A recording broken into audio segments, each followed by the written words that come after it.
রাজনীতির কোনো গুণগত পরিবর্তন হয়নি এবং অবস্থা দৃষ্টি মনে হচ্ছে যে রাজনীতির আগের যে ধারাবাহিকতা এটি অতীতের যে কোনো সময়ের চাইতে আরও পরনির্ভরশীল এবং আরও জটিল এবং আরও গুণগত মানের দিক থেকে নিম্ন অবস্থায় পৌঁছে গেছে। প্রথমে বিএনপির কথা বলি। বিএনপির চেয়ারপারসন বেগম খালেদা জিয়া এই মুহূর্তে ইংল্যান্ডে আছেন। তিনি অসুস্থ এবং সত্যিকার অর্থে অসুস্থ, এবং তার যে বয়স, শরীর এবং তার শরীরে যে সকল ব্যথা বেদনা কিংবা রোগ বালাই ভর করেছে, এই বয়সে এখান থেকে আরোগ্য লাভ করে রাষ্ট্র ক্ষমতার সিংহাসনে বসাটা এটা কোনো পার্সেন্টেজের মধ্যে পড়ে না, বরং এটা এতটা অসম্ভব, বলতে গেলে শুয়ের পিছন দিয়ে উট ঢুকানোর মতো একটা অসম্ভব বিষয়। ফলে তিনি যতদিন জীবিত আছেন সম্মানের পাত্রী হয়ে, মর্যাদার প্রতীক হয়ে এবং ঐক্যের প্রতীক হয়ে তিনি থাকবেন। কিন্তু তার যে যৌবনের রাজনীতি, তার যে দৃঢ়তা, তার যে জিদ, তার যে আপোষহীনতা, এই বিষয়গুলো বিএনপি আর কখনো পাবে না। দ্বিতীয়ত, বিএনপির যিনি এই মুহূর্তে কর্তা ব্যক্তি জনাব তারেক রহমান, তিনি ইংল্যান্ডে আছেন। বাংলাদেশে আসার জন্য তার নেতাকর্মীরা অধীর আগ্রহে তার জন্য অপেক্ষা করছে, কিন্তু কোনো অবস্থাতেই তিনি আসছেন না। কেন আসছেন না? যে যার মতো করে বলার চেষ্টা করছে। আমার কাছে যেটা মনে হচ্ছে যে একটি স্টেবল রাজনৈতিক অবস্থা এবং স্টেবল পলিটিক্যাল অবস্থা, এর বাইরে প্রশাসনিক নিরাপত্তা, এটার জন্য তিনি অপেক্ষা করছেন। আপনারা জানেন যে 111-এর সময় তাকে গ্রেপ্তার করা হয়েছিল, তার উপর নির্মম নির্যাতন করা হয়েছিল। যে সকল দৃশ্য আমরা দেখি তাতে যেটি ব্যাপকভাবে প্রসারিত যে তাকে আয়নাঘরে রাখা হয়েছিল, যেটা তিনি স্বীকার করেছেন। তাকে ডিজিএফআই, তৎকালীন ডিজিএফআই তাকে ফ্যানের সঙ্গে টানিয়ে তাকে বেদম প্রহার করেছিল। অনেকে বলেন যে তার মেরুদণ্ড ভেঙে দেওয়া হয়েছে। বীভৎস নির্যাতনে তিনি কুঁকড়ে পড়েছিলেন এবং দীর্ঘদিন পিজি হাসপাতালে তিনি ভর্তি ছিলেন। তো যাদের জীবনে এই ধরনের জুলুম এবং অত্যাচার একবার হয়, ওই আতঙ্ক, ওই ঘৃণা, ওই দেশ কিয়ামত পর্যন্ত তাদের শরীরে, মন, মানসিকতায় ভেসে বেড়ায়। অধিকন্তু তার সঙ্গে যারা আছেন, তার কন্যা এবং তার স্ত্রী, তারা 111-এর সময় যে বিভৎস সময় পার করেছেন, স্বামী গ্রেপ্তারকৃত, শাশুড়ি তিনি সেন্ট্রাল জেলে রয়েছেন। একবার স্বামীর সঙ্গে দেখা করেন, একবার স্ত্রীর সঙ্গে দেখা করেন, শাশুড়ির সঙ্গে দেখা করেন, এবং সাংবাদিকরা জেকে ধরেন। তাদের কোনো প্রশ্নের উত্তর জুবাইদা রহমান কখনো দেননি, দিতে পারেননি। ফলে তাদের উপর এক ধরনের মানসিক চাপ গেছে এবং সেই চাপ সঙ্গত কারণে তারা কাটিয়ে উঠতে পারেননি। আমরা দেখেছি বেগম জিয়া যখন মরণাপন্ন ছিলেন, ঠিক সেই সময়টিতে তার দ্বিতীয় সন্তান কোকুর স্ত্রী বারবার এসেছেন, শর্মিলা রহমান এসেছেন, কিন্তু জুবাইদা রহমান বাংলাদেশে আসেননি বা আসার মতো পরিবেশ তিনি অনুভব করেননি। এর কারণ হলো ওই যে তার যে ট্রমা, 111-এর যে ট্রমা, যেটি কোকুর স্ত্রীকে ওইভাবে আকর্ষণ করেনি বা ওইভাবে আঘাত করেনি যেটা জুবাইদা রহমানকে করেছে। তো সেই ট্রমার কারণে তিনি বেগম জিয়াকে দেখতে আসেননি। আর এখন আওয়ামী লীগ জমানাতে তাদের জন্য বা তাদের পরিবারের জন্য অন্তত একটা জিনিস ছিল, সেটা হলো জেলখানাটা নিরাপদ ছিল, রাষ্ট্রীয় গ্যারান্টি ছিল এবং রাষ্ট্রের অনেকগুলো ইনস্টিটিউশন অ্যাক্টিভ ছিল। সেটা এখন নেই। ফলে এই জমানাতে যারা আমরা ভালো আছি, আল্লাহ আমাদেরকে ভালো রেখেছেন, আর যারা ভালো নেই তারাও আল্লাহর কাছে সাহায্য চাচ্ছেন। কিন্তু বান্দার কাছে সাহায্য চাওয়ার মতো অবস্থা এখন আর বাংলাদেশে নেই। ফলে তারেক রহমান সাহেব এবং তার পরিবার বাংলাদেশে আসতে পারছেন না। ফলে বিএনপি রাজনীতি তস নস, ভ্যাবা স্যাকা, এলোমেলো, কটর মটর, লডর বডর সবকিছু হয়ে গেছে।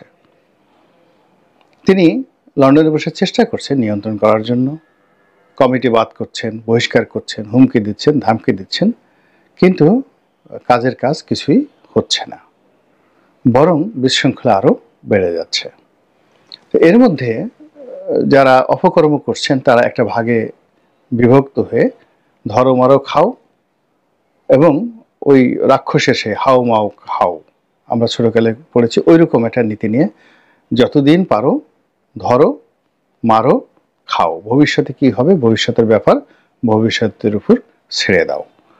তারপরে টাকা নিয়ে যদি পরিস্থিতি খারাপ হয়ে যায় বাংলাদেশ থেকে আওয়ামী লীগের মধ্যে পালিয়ে যাও, বিএনপির 111-এর পরে যে সকল নেতারা পালিয়ে গেছেন তাদের মধ্যে পালিয়ে যাও, আর বিদেশে গিয়ে পায়ের উপর পা তুলে পোলাও খাও, কোরমা খাও, বিরিয়ানি খাও। তো এই যে মন মানসিকতা, এটার একটা বিরাট অংশ এইভাবে কাজ করছে। 2 নম্বর হলো যে দলীয় পদ পদবি, অর্থাৎ কেউ নমিনেশন চাচ্ছেন, কেউ মন্ত্রী হতে চাচ্ছেন, কেউ মেয়র হতে চাচ্ছেন, কেউ দলের বড় কোনো পদ পদবি চাচ্ছেন, এরকম লোকের সংখ্যা ধরুন দলের মধ্যে আছে 1000 খানেক। তো এই মানুষগুলো তাদের ভাগ্যের উন্নয়নের জন্য তারা দ্বিধার্থে লন্ডনে গিয়ে বসে আছেন। এখন অতীতের যে কোনো সময় সে তারেক রহমান সাহেবের ব্যস্ততা বেড়ে গেছে, ফলে লন্ডনে গিয়ে তারা দিনের পর দিন, কখনো মাসের পর মাস বসে অপেক্ষা করছেন এবং তারেক রহমান সাহেবের সঙ্গে একটা ফটো তুলে তারপরে ফেসবুকে দিয়ে এরপরে তারা স্বস্তি নিয়ে বাংলাদেশে ফিরে আসছেন। এরকম নেতার সংখ্যা অসংখ্য। 1। 2 নম্বর হলো যে যেহেতু এখন দল ক্ষমতায়, এখন বড় বড় নেতাদের বিরুদ্ধে তারেক রহমান সাহেবের কাছে নানা রকম অভিযোগ আছে। যেমন ধরেন একজনের নাম ধলা। তো ধলা একজন বড় নেতা, ধলার কর্মীরা বিভিন্ন এলাকাতে মারামারি করছে, তো মারামারি করছে, কাটাকাটি করছে, আর ধলার অপোজিট নেতা তার নাম কলা। এখন কলা আবার করলো কি, তার নেতার কাছে তারেক রহমান সাহেবের কাছে ধলার বিরুদ্ধে অভিযোগ করলো যে ধলার লোক পুরো সাইদাবাদ খেয়ে ফেলছে। আবার ধলার যারা লোকজন আছেন বা ধলার নিচে কলার বিরুদ্ধে অভিযোগ করলো যে এখানে অন্য কোনো বিষয় না, এলাকাতে আমরা শান্তি শৃঙ্খলা বজায় রেখেছি এবং মিস্টার কলা এখানে আসতে পারেন না, আমরা ব্যারিকেড দিয়ে রেখেছি, এজন্য আমাদের বিরুদ্ধে তিনি আপনার কাছে বলেছেন। ফলে এই ধলা কলার ছলা কলায় জনাব তারেক রহমানের নাক কান পঞ্চ ইন্দ্রিয় ঝালাপালা হয়ে গেছে এবং দিন শেষে তিনি সবার সঙ্গে রাগ করছেন, অভিমান করছেন। আবার এই অভিমান করার জন্য ধলা কলা ছলা কলার বস্তা ভরে আবার তারা লন্ডনে পাড়ি দিচ্ছেন। তো এই গেল বিএনপির অবস্থা লন্ডন কেন্দ্রিক। শেখ হাসিনার যারা লোকজন এরা আবার দিল্লি কেন্দ্রিক, অর্থাৎ শেখ হাসিনাকে বাদ দিয়ে একটা রিফাইন্ড আওয়ামী লীগ হবে এরকম যে কথাবার্তা হচ্ছিল, এটা কেউ সাহস পাচ্ছে না, এটা হবে না। এই কারণ হলো আওয়ামী লীগের জমানাতে বা 111-এর জমানাতে এই যারা সংস্কারবাদী ছিল তাদের যে কি দুর্ভোগ এবং দুর্দশা হয়েছে। আওয়ামী লীগ এবং বিএনপি উভয় দলই সামরিক শাসনের জাতাকলে পড়ে দলকে রিফাইন করার জন্য আওয়ামী লীগের সবচেয়ে সেরা, যেমন সুরেনজি সেনগুপ্ত, তোফায়েল আহমেদ, আমির হোসেন আমু, যাদেরকে সংক্ষেপে র্যাড বলা হতো, তাদের সঙ্গে জনাব সাবির হোসেন চৌধুরী, বগুড়া আব্দুল মান্নান সাহেব, তারপরে শেষে আখমদ জাহাঙ্গীর হোসেন সাহেব, মাহমুদুর রহমান মান্না সাহেব থেকে শুরু করে, মানে শেখ হাসিনা রিক্রুট করা সবচেয়ে মেধাবী যারা লোকজন তারা এবং বঙ্গবন্ধুর হাতের রিক্রুট করা মেধাবী লোকগুলো সব শেখ হাসিনাকে মাইনাস করার চেষ্টা করেছে, কিন্তু হয়নি। একইভাবে বেগম খালেদা জিয়াকে মাইনাস করার জন্য মেজর হাফিজ, তারপরে শেষে সাবেক সেনাপ্রধান মাহবুবুর রহমান, মানে মির্জা ফখরুল সাহেবের ভগ্নিপতি তিনি, আব্দুল মান্নান ভুইয়া থেকে শুরু করে আরো অনেকে একেবারে হাওয়া ভবনে যারা ঘনিষ্ঠ ছিলেন, তারেক জিয়ার মানে রীতিমতো জুতো টানার জন্য যারা সকাল থেকে ওই হাওয়া ভবনের সামনে গভীর রাত পর্যন্ত দাঁড়িয়ে থাকেন, ইস যদি একটু জুতোটা টানতে পারতাম। তো এইরকম ছাত্রদল, যুবদল এবং বিএনপি অন্ততপক্ষে ঘনিষ্ঠ 1000 সেই নেতাকর্মী তারাও এই মান্নান ভাইয়ের সঙ্গে যোগ দিয়েছিলেন। সাইফুর রহমান সাহেবের মতো মানুষ এই দলের মধ্যে চলে গেছেন, কিন্তু সফলতা আসেনি। তো সফলতা আসেনি, কিন্তু দলের মেরুদণ্ড ভেঙে গেছে, বিশ্বাস চলে গেছে, আস্থা এবং নির্ভরতার জায়গা চলে গেছে। ফলে তারেক রহমান সাহেব এই যারা খুব বড় বড় কথা বলেন, দলের বড় বড় নেতা রয়েছেন, তাদের কাউকে বিশ্বাস করেন না। সেই তুলনায় তিনি যারা দলের তুলনামূলকভাবে তরুণ তাদেরকে বিশ্বাস করেন। আর দলের বাইরে যে সমস্ত লোকজন মিষ্টি মিষ্টি কথা বলে, তার কাছে গিয়ে পা ধরে সালাম করে, তাদেরকে তিনি বেশি বিশ্বাস করতে বাধ্য হন। এর কারণ হলো সিনিয়র যে গ্রুপটি, সেই গ্রুপটির দ্বারা তিনি প্রতারিত হয়েছেন। তো এই কারণে কি হলো, এই নতুন একটি রিফাইন্ড আওয়ামী লীগ হবে, বা এই মুহূর্তে বিএনপি আওয়ামী লীগকে মাইনাস করে আবার -2 ফর্মুলা হবে, এটি নিয়ে কথাবার্তা শোনা যাচ্ছে, কিন্তু এটা সম্ভব হবে না। বাংলাদেশের যে ট্র্যাডিশন, সেই ট্র্যাডিশনে সম্ভব হবে না। তো আগে যে লন্ডনের কথা বললাম, সেই লন্ডনের কথা বাদ দিয়ে এখন দিল্লির কথা বললি। যারা বাংলাদেশে আছেন তারা অনেকে, যারা রাজনীতি করতে চান, যাদের মুখোশ এখনো উন্মোচিত হয়নি, তারা বাংলাদেশ থেকে কেউ কলকাতা যাচ্ছেন, কেউ দুবাই যাচ্ছেন, কেউ আমেরিকাতে যাচ্ছেন, ওখান থেকে গিয়ে আবার নেত্রীর সাথে কথা বলছেন, অনেকে দিল্লিতে আসছেন। আবার যে সমস্ত যারা পালিয়ে আছেন, আওয়ামী লীগের শীর্ষ যারা নেতৃবৃন্দ রয়েছেন, তারাও সকাল বিকাল শেখ হাসিনার সঙ্গে কথা বলছেন। ফলে শেখ হাসিনার যে টেলিফোন ডেইলি 18 ঘন্টা ব্যস্ত থাকে, সমস্ত নেতাকর্মীদের সাথে কথাবার্তা বলতে হচ্ছে, এবং ওই দিল্লি থেকে আবার নতুন একটি আওয়ামী লীগ তৈরি হচ্ছে। আপনারা জানেন যে একসময় মাওলানা আব্দুল হামিদ খান ভাসানী যে আওয়ামী লীগ তৈরি করেছিলেন, সেই আওয়ামী লীগও দেশের বাইরে থেকে তৈরি হয়েছিল, বাংলাদেশ থেকে নয়। তো যাই হোক, এখন নতুন করে যে আওয়ামী লীগ তৈরি হচ্ছে, এটাও 75-এর 15 আগস্টের পরে যেভাবে আওয়ামী লীগের সমস্ত কর্মকাণ্ড দিল্লি থেকে পরিচালিত হতো, বাংলাদেশের জিয়াউর রহমান সাহেব অনেক চেষ্টা করেছেন আব্দুর রাজ্জাক সাহেবকে দিয়ে, ডক্টর কামাল হোসেন সাহেবকে দিয়ে, আব্দুল মালিক উকিল সাহেবকে দিয়ে, তারপর শেষে টাঙ্গাইলের আব্দুল মান্নান সাহেবকে দিয়ে বিকল্প আওয়ামী লীগ গড়ে তোলার, কিন্তু শেখ হাসিনার কাছে আর এটা হয়নি। শেখ হাসিনা যখন এলেন তখন এটা প্রাণ ফিরে পেল, এবং এই যে টোটাল ফরমেশন, এটা দিল্লি থেকে হয়েছে। আবার 11-এর আগে 2008 সনে তখন আওয়ামী লীগের যে ত্রাহি ত্রাহি অবস্থা, সেটাও তখন দিল্লি থেকে এটা প্রতিষ্ঠিত হয়ে আসছে।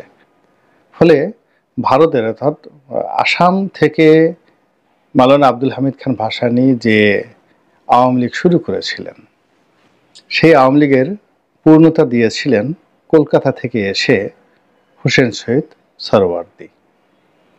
আবার এই আওয়ামী লীগ যখন বিপদে পড়েছিল, তখন সেই আওয়ামী লীগের পাশে এসে দাঁড়িয়েছিলেন সেই ভারতের যে সরকার, আগরতলাতে এসে।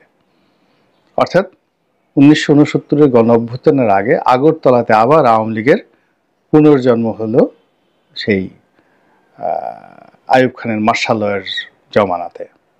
এর আগ পর্যন্ত আওয়ামী লীগের অফিস আমিনা রহমান ছাড়া অন্য কেউ বাতি জ্বালানোর মতো ছিল না। কিন্তু এটাকে ফ্লারিশ করার জন্য, যেটাকে আমরা এখন আগরতলা ষড়যন্ত্র মামলা বলি, এই ষড়যন্ত্র মামলা হাত ধরে আওয়ামী লীগ স্বাধীনতার আগে একবার প্রতিষ্ঠিত হলো।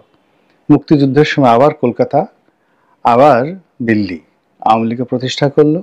75-এর পরে আবার দিল্লি, কলকাতা প্রতিষ্ঠিত করলো। এভাবে আওয়ামী লীগ সবসময় আসলে ভারতের আসাম, আগরতলা, দিল্লি, কলকাতা, এই সমস্ত জায়গা থেকে বারবার এমপাওয়ার্ড হয়ে এই বাংলাদেশে এসে তারা রাজনীতি করেছে, এবং এইবারও তার কোনো ব্যতিক্রম নেই। অন্যদিকে আমেরিকা এখন ডক্টর মোহাম্মদ ইউনূসকে গ্রহণ করবে, ট্রাম্প যতই কিছু বলুক না কেন। এর কারণ হলো আমেরিকার ইতিহাসে সেখানে তো আসলে প্রেসিডেন্ট কেন্দ্রিক নয়, রাষ্ট্রকেন্দ্রিক। তো সেখানে রাষ্ট্রে যে মূল্যায়ন টিম রয়েছে, তারা দেখবে যে বাংলাদেশের স্বাধীনতার পরে এখনো পর্যন্ত ডক্টর মোহাম্মদ ইউনূসের মতো আমেরিকার বিশ্বস্ত বন্ধু এই বাংলায় দ্বিতীয়জন পয়দা হয়নি, আগামীতেও কেউ পয়দা হবে না। ফলে এটা তাদের জন্য একটা রহমত, তাদের জন্য একটা নিয়ামত ডক্টর মোহাম্মদ ইউনূস, এবং তার সঙ্গে যে সমস্ত লোকজন ঢুকে দেওয়া হয়েছে, যেমন আলী রিয়া সাহেব আছেন, খলিলুর রহমান সাহেব আছেন, এরাও আমেরিকার যাকে বলা হয় ডেড ফ্রেন্ড, আমেরিকার জন্য জীবন দিবে। এরপরে অন্যান্য যে সকল তরুণদেরকে নেওয়া হয়েছে, সবই মার্কিনপন্থী, মার্কিন বিরোধী লোক এখানে কেউ নেই। ফলে এই যে একটা যাকে বলা এখানে রেজওয়ানা থেকে শুরু করে যারাই আছেন, আদিলুর রহমান থেকে শুরু করে সবাই পশ্চিমাদের মদতপুষ্ট। তো কাজেই ওয়াশিংটন থেকে সরকারের জন্য রসদ আসছে, সরকারের জন্য বুদ্ধি আসছে, পরামর্শ আসছে, শক্তি আসছে। আমরা যারা বগল বাজাচ্ছি ডোনাল্ড ট্রাম্প এসে ফেলে দিবে তাকে, এটা একেবারে একটা নির্বোধের চিন্তা, এটা অন্তত আমি করি না। ফলে এখন দিল্লি, তারপর লন্ডন আর ওয়াশিংটন, এখানে এই যে রাজনীতির যে মেরুকরণ হচ্ছে, রাজনীতির যে রসায়ন হচ্ছে, রাজনীতির যে বরফ তৈরি হচ্ছে, পোলারাইজেশন হচ্ছে, জমাট বাঁধছে, এটি আগামীতে কিভাবে বাংলাদেশে বৃষ্টি হিসেবে আসে, অ্যাসিড বৃষ্টি হিসেবে আসে, কালবৈশাখীর ঝড় হিসেবে আসে, নাকি বসন্তের বাতাস হয়ে আসে, সেটাই দেখার বিষয়।